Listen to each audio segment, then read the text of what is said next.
ನಮಸ್ಕಾರ, ನೀವು ನೋಡ್ತಾ ಇದ್ದೀರಾ ಏಷ್ಯಾನೆಟ್ ಸುವರ್ಣ ನ್ಯೂಸ್. ನಾನು ವೀಣಾ ಪೂಜಾರಿ. ಬೆಳಗ್ಗೆಯಿಂದ ಇಲ್ಲಿಯವರೆಗೂ ಏನೆಲ್ಲ ವಿದ್ಯಮಾನಗಳಾಯಿತೋ ಅವೆಲ್ಲವನ್ನ ಕ್ವಿಕ್ ಆಗಿ ನೋಡೋಣ. 30 ನಿಮಿಷ 30 ಸುದ್ದಿಯಲ್ಲಿ.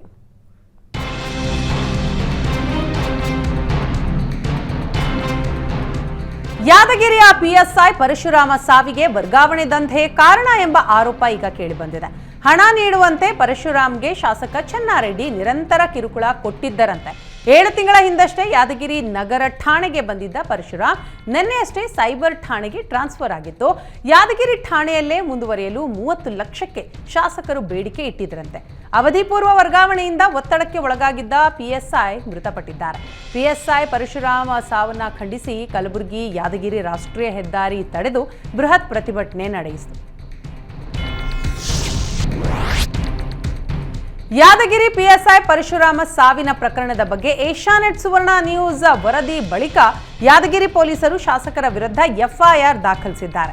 ಕಾಂಗ್ರೆಸ್ ಶಾಸಕ ಚೆನ್ನಾರೆಡ್ಡಿ ಪಾಟೀಲ್ ಹಾಗೂ ಪುತ್ರ ಪಂಪಣ್ಣ ಗೌಡ ವಿರುದ್ಧ ಲಂಚಕ್ಕೆ ಬೇಡಿಕೆ, ಪ್ರಚೋದನೆ, ಜಾತಿ ನಿಂದನೆ, ಅವಮಾನ ಸೇರಿದ ಹಾಗೆ ಹಲವು ಸೆಕ್ಷನ್ನ ಅಡಿ ಕೇಸ್ ದಾಖಲಿಸಲಾಗಿದೆ.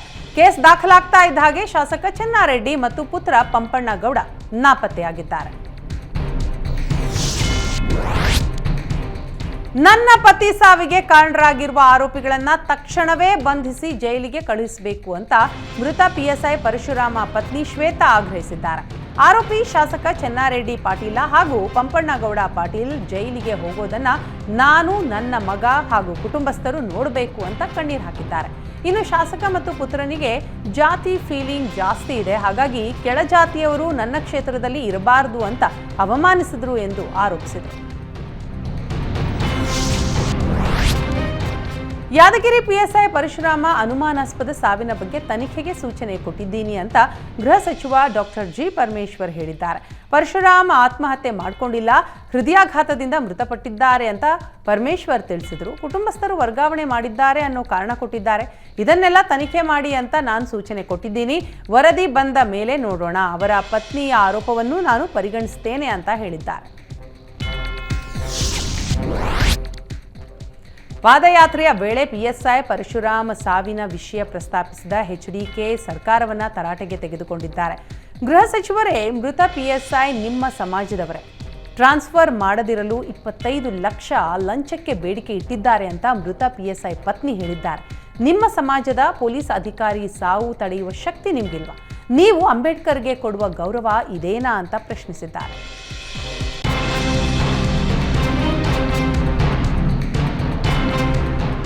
ಯಾದಗಿರಿಯಲ್ಲಿ ಪಿಎಸ್ಐ ಪರಶುರಾಮ ಅನುಮಾನಾಸ್ಪದ ಸಾವಿನ ಬಗ್ಗೆ ವಿಪಕ್ಷ ನಾಯಕ ಅಶೋಕ್ ಪ್ರತಿಕ್ರಿಯೆ ಕೊಟ್ಟಿದ್ದಾರೆ. ಸಚಿವರಾಯಿತು, ಈಗ ಶಾಸಕರೇ ನೇರವಾಗಿ ಭ್ರಷ್ಟಾಚಾರಕ್ಕೆ ಇಳಿದಿದ್ದಾರೆ. ವಾಲ್ಮೀಕಿ ನಿಗಮದಲ್ಲಿ ಅಧಿಕಾರಿ ಆತ್ಮಹತ್ಯೆ ಮಾಡಿಕೊಂಡ್ರು, ಈಗ ಪೊಲೀಸ್ ಅಧಿಕಾರಿಯೂ ಮೃತಪಟ್ಟಿದ್ದಾರೆ. ಸಿದ್ದರಾಮಯ್ಯ ಅವರೇ ನೈತಿಕತೆಯ ಹೊಣೆ ಹೊತ್ತು ರಾಜೀನಾಮೆ ಕೊಡುವಂತೆ ವಿಪಕ್ಷ ನಾಯಕ ಅಶೋಕ್ ಕಿಡಿಕಾರಿದ್ದಾರೆ. ಮೂಡ ಅಕ್ರಮ ಆರೋಪದಲ್ಲಿ ಸಿಎಂ ಸಿದ್ದರಾಮಯ್ಯ ರಾಜೀನಾಮೆಗೆ ಬಿಜೆಪಿ ಪಟ್ಟು ಹಿಡಿದಿದೆ. ಅಲ್ಲದೆ ಇವತ್ತಿನಿಂದ ಪಾದಯಾತ್ರೆಯ ರಣಕಹಳೆ ಮೊಳಗಿಸಿದೆ. ಕೆಂಗೇರಿ ಆದಿಶಕ್ತಿ ಕೆಂಪಮ್ಮ ದೇವಸ್ಥಾನದ ಬಳಿ ಬಿಜೆಪಿ ಜೆಡಿಎಸ್ ಪಕ್ಷದ ಘಟಾನುಘಟಿ ನಾಯಕರು ಪಾದಯಾತ್ರೆಗೆ ದೀಪ ಬೆಳಗೋದರ ಮೂಲಕ ಚಾಲನೆ ನೀಡಿದರು. ಬಳಿಕ ಮಾತನಾಡಿದ ಎಚ್ಡಿಕೆ, ಸಿದ್ದರಾಮಯ್ಯ ವಿರುದ್ಧ ಆರೋಪಗಳ ಸಿಡಿಗುಂಡು ಸಿಡಿಸಿದ್ರು. ಜೊತೆಗೆ ಪ್ರಹ್ಲಾದ್ ಜೋಶಿ ಅವರ ಹೆಸರನ್ನ 4 ಬಾರಿ ಉಲ್ಲೇಖಿಸಿದ್ದು ಕುತೂಹಲ ಮೂಡಿಸಿತು. ಸಿದ್ದರಾಮಯ್ಯನವರದ್ದು 100% ಭ್ರಷ್ಟಾಚಾರದ ಸರ್ಕಾರ. ಕೇಂದ್ರ ಸಚಿವ ಪ್ರಹ್ಲಾದ್ ಜೋಶಿ ಈ ರೀತಿ ನೇರ ಆರೋಪ ಮಾಡಿದರು. ಕೇಂದ್ರದಲ್ಲಿ ಕಾಂಗ್ರೆಸ್ ಅಧಿಕಾರವಿದ್ದಾಗ ರಾಜ್ಯಪಾಲರನ್ನ ಬಳಸ್ಕೊಂಡ್ರಿ, ಈಗ ವಾಲ್ಮೀಕಿ ನಿಗಮದ ಕೋಟ್ಯಾಂತರ ರೂಪಾಯಿ ಲೂಟಿ ಹೊಡೆದಿದ್ದೀರಾ ಅಂತ ಅಂದರು. ಭ್ರಷ್ಟಾಚಾರ ಮುಚ್ಚಿಕೊಳ್ಳಲು ರಾಜ್ಯಪಾಲರಿಗೆ ಬೆದರಿಕೆ ಹಾಕ್ತಿದ್ದೀರಾ ಅಂತ ಹೇಳಿದರು. ಭ್ರಷ್ಟಾಚಾರದಲ್ಲಿ ಕಾಂಗ್ರೆಸ್ ಹೈಕಮಾಂಡ್ ನೇರ ಭಾಗಿಯಾಗಿದೆ ಅಂತ ಆರೋಪ ಮಾಡಿದ್ದಾರೆ. ಇನ್ನು ಸಿದ್ದರಾಮಯ್ಯ ಮನೆಗೆ ಹೋಗುವ ಕಾಲ ಬಂದಿದೆ ಅಂತಲೂ ಭವಿಷ್ಯ ನುಡಿದರು. ಸಿಎಂ ತವರು ಜಿಲ್ಲೆಯಲ್ಲಿ ಮೂಡ ಜಟಾಪಟಿ ಜೋರಾಗಿದೆ. ಬಿಜೆಪಿ ಜೆಡಿಎಸ್ ಪಾದಯಾತ್ರೆ ಖಂಡಿಸಿ ಅಹಿಂದ ಸಂಘಟನೆಗಳು ಪ್ರತಿಭಟನೆ ನಡೆಸಿವೆ. ಸಿದ್ದರಾಮಯ್ಯ ಪರ ಬ್ಯಾಟ್ ಬೀಸಿದ ಅಹಿಂದ ಪಡೆ ಮೈಸೂರಿನ ಮಹಾರಾಜ ಕಾಲೇಜು ಮೈದಾನದಿಂದ ಬಿಜೆಪಿ ಕಚೇರಿಯವರೆಗೆ ರ್ಯಾಲಿ ನಡೆಸಲಾಯಿತು. ಇನ್ನು ಮುತ್ತಿಗೆ ಹಾಕಲು ಬಂದ ಕಾರ್ಯಕರ್ತರನ್ನ ಪೊಲೀಸರು ಕೋರ್ಟ್ ಎದುರೇ ತಡೆದರು. ಈ ವೇಳೆ ಪೊಲೀಸರು ಮತ್ತು ಅಹಿಂದ ಕಾರ್ಯಕರ್ತರ ನಡುವೆ ಮಾತಿನ ಚಕಮಕಿ ನಡೆಯಿತು. ಮೂಡಾ ಹಗರಣದಲ್ಲಿ ಸಿದ್ದರಾಮಯ್ಯರನ್ನ ವಿನಾಕಾರಣ ಎಳೆದು ತರಲಾಗ್ತಾ ಇದೆ ಅಂತ ಆರೋಪಿಸಿ ಅಹಿಂದ ವರ್ಗ ಶಿವಮೊಗ್ಗದಲ್ಲಿ ಪ್ರತಿಭಟನೆ ನಡೆಸಿತು. ಕೇಂದ್ರದಲ್ಲಿ ಬಿಜೆಪಿ ಸರ್ಕಾರವನ್ನ ಇಟ್ಕೊಂಡು ಬಿಜೆಪಿ ಆಟ ಆಡ್ತಾ ಇದೆ, ಬಿಜೆಪಿಯವರು ದ್ವೇಷದ ರಾಜಕಾರಣ ಬಿಡಬೇಕು ಅಂತ ಆಗ್ರಹಿಸಿ ಕತ್ತೆಗಳ ಮೆರವಣಿಗೆ ಮಾಡಲಾಗಿದೆ.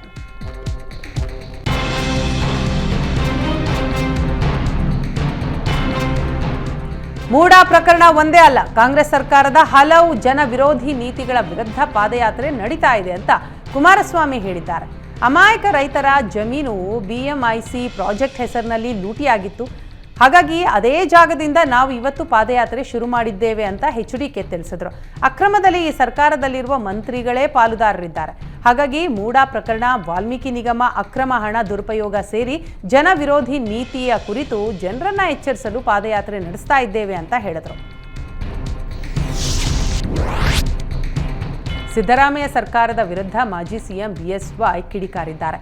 ಐತಿಹಾಸಿಕ ಪಾದಯಾತ್ರೆ ನಡೆಸ್ತಾ ಇದ್ದೇವೆ ಅಂತ ಮಾಜಿ ಸಿಎಂ ಯಡಿಯೂರಪ್ಪ ಹೇಳಿದ್ರು. ಸಿದ್ದರಾಮಯ್ಯಗೆ ಕೊನೆ ಅವಕಾಶ ಇದ್ದು ನೈತಿಕ ಹೊಣೆ ಹೊತ್ತು ರಾಜೀನಾಮೆ ಕೊಟ್ಟರೆ ಕಾಂಗ್ರೆಸ್ ಪಕ್ಷಕ್ಕೂ ಗೌರವ ಸಿಗಲಿದೆ, ಇಲ್ಲ ಅಂದರೆ ಸಹಜವಾಗಿ ರಾಜ್ಯಪಾಲರು ಕ್ರಮ ತೆಗೆದುಕೊಳ್ಳೋದು ಅನಿವಾರ್ಯ ಆಗಬಹುದು ಅಂತ ಹೇಳಿದ್ದಾರೆ. ರಾಜೀನಾಮೆ ಕೊಡೋದು ಒಳ್ಳೆಯದು ಅಂತ ಸಲಹೆ ಕೊಡ್ತೇನೆ ಅಂತ ಈ ಸಂದರ್ಭದಲ್ಲಿ ಹೇಳಿದರು. ಕಾಂಗ್ರೆಸ್ನಿಂದ ಜನಾಂದೋಲನ ಸಮಾವೇಶಕ್ಕೆ ಕೇಂದ್ರ ಸಚಿವ ಕುಮಾರಸ್ವಾಮಿ ಟಾಂಗ್ ಕೊಟ್ಟಿದ್ದಾರೆ. ನನ್ನ ವಿರುದ್ಧ ಪ್ರಶ್ನೆ ಕೇಳಲು ಕಾಂಗ್ರೆಸ್ನವರಿಗೆ ನೈತಿಕತೆ ಇದೆಯಾ ಅಂತ ಪ್ರಶ್ನಿಸಿದ್ದಾರೆ. ಕಾಂಗ್ರೆಸ್ ನಾಯಕರ ಪ್ರಶ್ನೆಗಳಿಗೆ ನನ್ನನ್ನ ಬೆಳೆಸಿರುವ ಬಿಡದಿ, ರಾಮನಗರ, ಚನ್ನಪಟ್ಟಣಕ್ಕೆ ಬಂದೇ ಉತ್ತರ ಕೊಡ್ತೇನೆ ಅಂತ ಸವಾಲ್ ಹಾಕಿದ್ರು. ಡಿಕೆಶಿ ಭ್ರಷ್ಟಾಚಾರದ ಪಿತಾಮಹ ಎಂದಿದ್ದ ವಿಜಯೇಂದ್ರಗೆ ಡಿಕೆ ಸುರೇಶ್ ವಾರ್ನಿಂಗ್ ಕೊಟ್ಟಿದ್ದಾರೆ. ಯಾವ ಭ್ರಷ್ಟಾಚಾರ ಅವರವರ ಕುಟುಂಬದ ಮೇಲಿದೆ, ತೊಟ್ಟಿ ವಿಚಾರ, ಪೋಕ್ಸೋ ಹಗರಣದ ವಿವರ ಹೇಳಬೇಕಾಗತ್ತೆ, ಹುಷಾರ್ ಅಂತ ಹೇಳಿದ್ದಾರೆ. ಇದನ್ನ ಗಮನದಲ್ಲಿಟ್ಕೊಂಡೇ ಮಾತನಾಡಬೇಕು ಅಂತ ಎಚ್ಚರಿಕೆ ನೀಡಿದರು. ಇನ್ನು ಭ್ರಷ್ಟಾಚಾರಕ್ಕೆ ಮೂಲ ಪುರುಷರೇ ಬಿಜೆಪಿ ಹಾಗೂ ಜೆಡಿಎಸ್ನವರು ಅಂತಲೂ ಹೇಳಿದರು.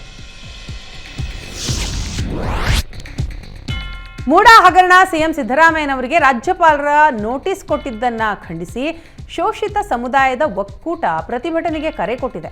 ರಾಜ್ಯಪಾಲರ ನಡೆ ವಿರೋಧಿಸಿ ಆಗಸ್ಟ್ 5ರಂದು ರಾಜ್ಯವ್ಯಾಪಿ ಪ್ರತಿಭಟನೆ ನಡೆಸಲಾಗುತ್ತೆ. ಜೊತೆಗೆ ಆಗಸ್ಟ್ 7ರಂದು ರಾಜಭವನ ಚಲೋಗೂ ನಿರ್ಧಾರ ಮಾಡಲಾಗಿದೆ. ಶೋಷಿತ ವರ್ಗದವರು ಸಿಎಂ ಆದಾಗಲೆಲ್ಲ ಕುತಂತ್ರ ಮಾಡಿದ್ದಾರೆ ಅಂತ ಶೋಷಿತ ಒಕ್ಕೂಟದ ಸಂಚಾಲಕ ಭೀಮಣ್ಣ ಮೇಟಿ ಆರೋಪಿಸಿದ್ದಾರೆ. ದೇವರಾಜ ಅರಸ್, ಬಂಗಾರಪ್ಪ ಮೊಯ್ಲಿ, ಧರ್ಮಸಿಂಗ್ ವಿರುದ್ಧ ಇಂಥದ್ದೇ ಷಡ್ಯಂತ್ರ ರೂಪಿಸಲಾಗಿತ್ತು. ಈಗ ನಿಷ್ಕಳಂಕಿತ ರಾಜಕಾರಣಿ ಸಿದ್ದರಾಮಯ್ಯನವರಿಗೂ ಕೂಡ ಅದೇ ಷಡ್ಯಂತ್ರ ನಡೆಸಿದ್ದಾರೆ ಅಂತ ಗಂಭೀರ ಆರೋಪ ಮಾಡಿದ್ದಾರೆ. ಕೋಮುವಾದಿಗಳು ಹಾಗೂ ಪಟ್ಟಭದ್ರ ಹಿತಾಸಕ್ತಿಗಳು ಕುರ್ಚಿಗಾಗಿ ಸರ್ಕಾರ ಅಸ್ಥಿರಕ್ಕೆ ಯತ್ನಿಸ್ತಾ ಇದೆ ಅಂತ ಹೇಳಿದ್ದಾರೆ.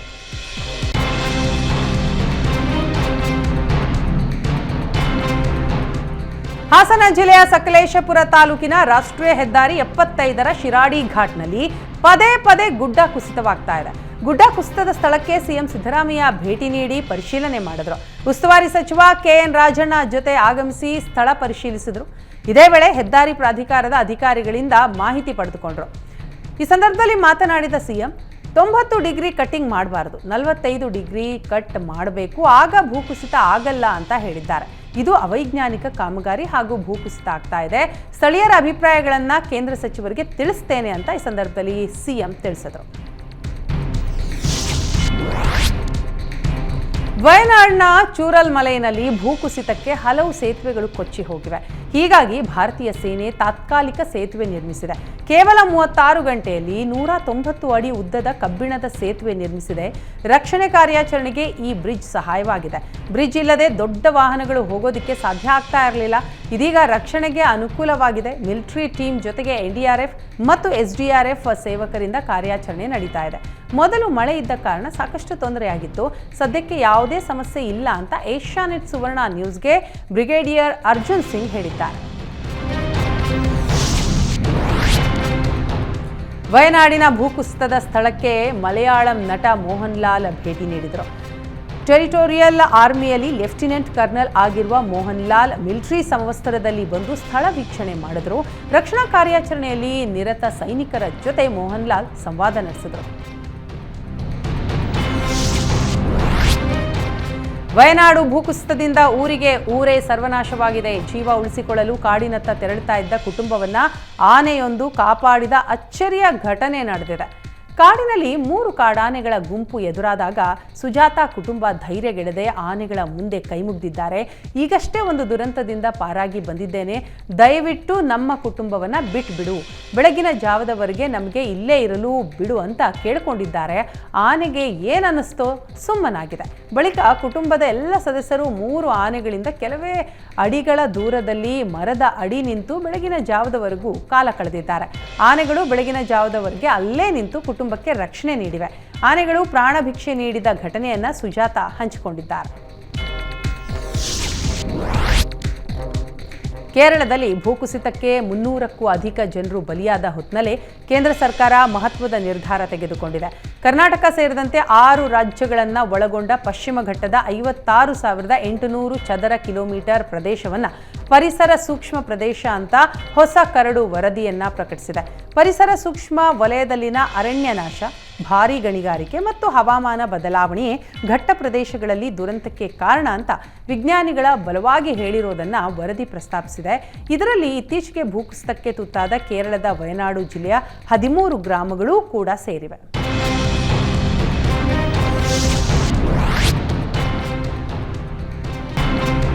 ನಿರಂತರವಾಗಿ ತುಂಗಭದ್ರಾ ಜಲಾಶಯದಿಂದ ನೀರು ಹೊರಗೆ ಬಿಡ್ತಾ ಇರುವ ಹಿನ್ನೆಲೆಯಲ್ಲಿ ಹಂಪಿ ಸ್ಮಾರಕಗಳ ಜೊತೆಗೆ ದೇಗುಲಗಳ ಮುಳುಗಡೆಯಾಗಿವೆ. ನದಿ ಉಕ್ಕಿ ಹರಿತಾ ಇರೋದ್ರಿಂದ ರಾಮ, ಲಕ್ಷ್ಮಣ, ಸೀತೆ ದೇಗುಲದ ಅರ್ಧ ಭಾಗಕ್ಕೆ ನೀರು ನುಗ್ಗಿದೆ. ಇದೇ ದೇಗುಲ ಬಳಿ ಇರೋ ಸಾಲು ಸಾಲು ಮಂಟಪಗಳು ಜಲಾವೃತಗೊಂಡಿವೆ. ಹಾಗಾಗಿ ದೇಗುಲಕ್ಕೆ ಧಾರ್ಮಿಕ ಪೂಜೆಗೆ ಬರುವ ಭಕ್ತರ ಸಂಖ್ಯೆಯಲ್ಲಿ ಕಡಿಮೆಯಾಗಿದೆ. ನಿರೀಕ್ಷಿತ ಮಟ್ಟದಲ್ಲಿ ಮಳೆ ಆಗದೇ ಇದ್ರೂ ವಿಜಯನಗರ ಜಿಲ್ಲೆಯ ಹಂಪಿಗೆ ಜಲ ಸಂಕಷ್ಟ ಶುರುವಾಗಿದೆ.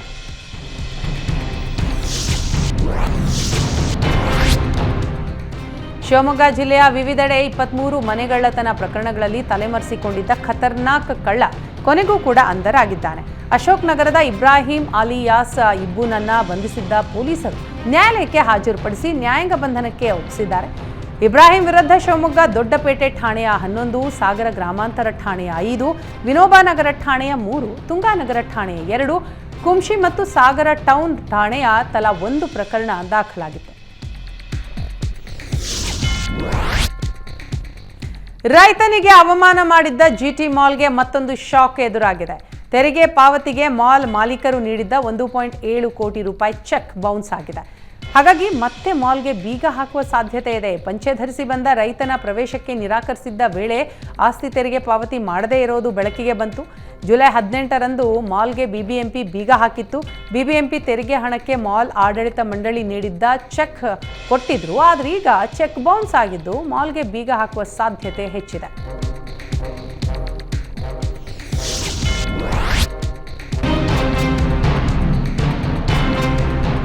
ರೇಣುಕಾಸ್ವಾಮಿ ಹತ್ಯೆಯ ಪ್ರಕರಣದಲ್ಲಿ ಜೈಲು ಸೇರಿರುವ ದರ್ಶನ್ ಅಂಡ್ ಗ್ಯಾಂಗ್ಗೆ ಕಾನೂನು ಕುಣಿಕೆ ಬಿಗಿಯಾಗ್ತಾ ಇದೆ.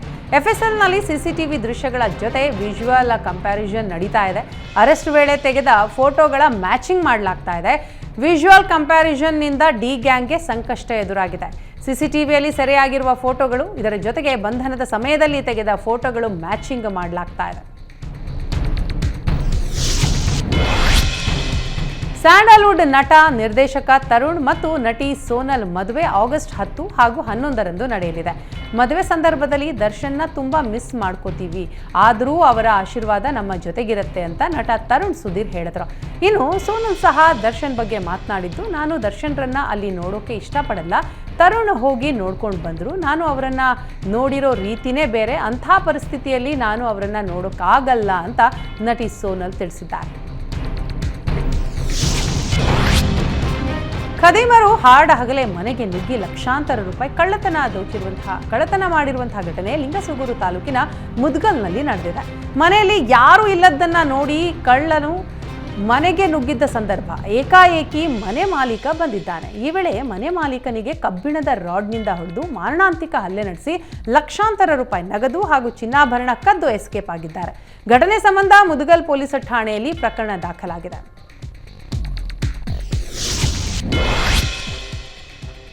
ರಾಜಭವನ ರಸ್ತೆ ಪಕ್ಕದಲ್ಲಿದ್ದ ಭಾರೀ ಗಾತ್ರದ ಮರ ಇದ್ದಕ್ಕಿದ್ದಂತೆ ಉರುಳಿ ಬಿದ್ದಿದೆ. ಈ ವೇಳೆ ಅದೇ ಮಾರ್ಗದಲ್ಲಿ ತೆರಳುತ್ತಾ ಇದ್ದ 3 ವಾಹನದ ಮೇಲೆ ಮರ ಬಿದ್ದ ಪರಿಣಾಮ ಕ್ಯಾಬ್, ಗೂಡ್ಸ್ ವಾಹನ, ಆಟೋ ಸಂಪೂರ್ಣವಾಗಿ ಜಖಂಗೊಂಡಿದೆ. ಅದೃಷ್ಟವಶಾತ್ ಚಾಲಕರು ಹಾಗೂ ಪ್ರಯಾಣಿಕರು ಪ್ರಾಣಾಪಾಯದಿಂದ ಪಾರಾಗಿದ್ದಾರೆ. ಮರ ಬಿದ್ದ ಪರಿಣಾಮ ರಾಜಭವನದ ಬಳಿ LH ಗೋಡೆಗೂ ಕೂಡ ಹಾನಿಯಾಗಿದೆ. ಅರಣ್ಯ ಇಲಾಖೆ ಸಿಬ್ಬಂದಿಯಿಂದ ಮರ ತೆರವು ಕಾರ್ಯ ನಡೆಸಲಾಗ್ತಾ ಇದ್ದು, ರಾಜಭವನದಿಂದ ಚಾಲುಕ್ಯ ವೃತ್ತದ ಕಡೆ ತೆರಳುವ ಮಾರ್ಗದ ಸಂಚಾರ ಬದಲಿಸಲಾಗಿದೆ.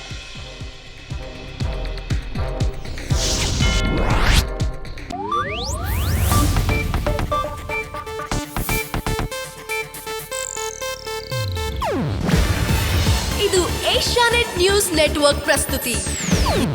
ನೀವು ನೋಡ್ತಿದ್ದೀರಾ ಏಷ್ಯಾನೆಟ್ ಸುವರ್ಣ ನ್ಯೂಸ್.